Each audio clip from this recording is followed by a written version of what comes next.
In this video, I want to focus on the most confusing part of special order decisions. What happens when a company does not have enough excess capacity? Many students think special orders are always about variable costs only. This is true only when capacity is unlimited. Once capacity is constrained, opportunity cost enters the decision, and the minimum acceptable price changes. Let's start with the situation. The company receives a special order for 18,000 units. The product is very similar to an existing product that is already being sold. However, the key detail is this: the company only has enough excess capacity to produce 65% of this order.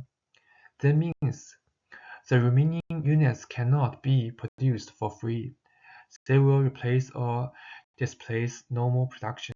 When a company has full excess capacity, the decision is simple. Fixed costs normally do not change, so we only look at variable costs. But this case is different. Capacity is limited. Accepting the special order forces the company to give up some regular sales. And whenever we give something up, we must ask, what benefit are we losing? The benefit we lose is not revenue, it is the contribution margin from the regular product. In this example, the normal selling price is $1,050 per unit. The relevant variable cost is $410 per unit. That means each normal sale generates a contribution margin of $640. If a unit is displaced, this $640 is lost.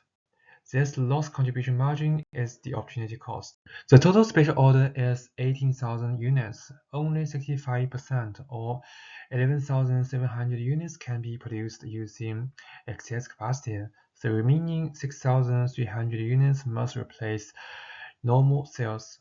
For each of those units, we lose $640 of contribution margin. So the total opportunity cost is 6,300 multiplied by $640, which equals $4,032,000.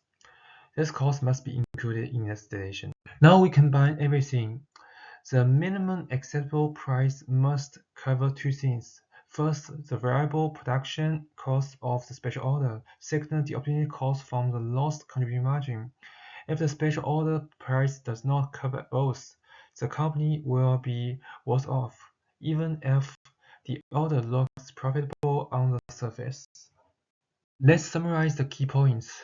When capacity is limited, opportunity cost becomes relevant.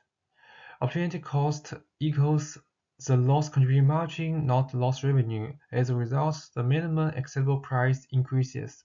Always remember, relevant costs are future, avoidable, and decision dependent. Capacity constraints change everything. If this video helped you understand the topic, consider subscribing for more accounting explanations.